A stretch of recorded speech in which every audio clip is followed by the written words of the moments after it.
Hey guys, we're going on what, week 6 now of isolation, social distancing, quarantining, whatever you want to call it. My kids are over it. I'm sure yours are too. Here's what happened when we spiced it up by adding paper mache volcano to our pre-K science experiments. Day 1 is creating the volcano using paper mache.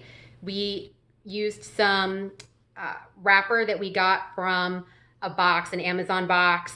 We just crumpled that up to put that around the base of our 2-liter bottle and then paper mached over it. And that created our volcano. Then you wait 24 hours for it to dry. Then we painted with our brown acrylic paint, tempera paint for those moms out there. Doesn't work so well if you use Elmer's glue and water for your paper mache. We found that acrylics dry much better. And then on day 3, it was time to go ahead and have our volcano erupt. Who's excited for the volcano? Me! What are you gonna do? I am going to pour the vinegar into here. Into where? The volcano. Using what? Using that. What is that? It's scooping. Is it a funnel?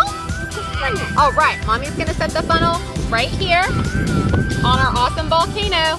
You go ahead and dump that vinegar into the volcano and let's see what happens. Oh, too fast. I was not expecting that. That was not expecting all that.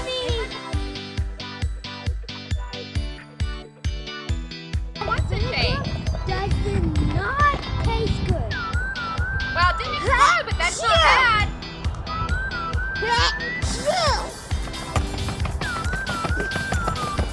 Oh, wow.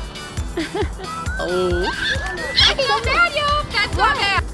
Mama, just eat. Someone. Hey, this is fun, Mom. This is fun, Mom. Wow.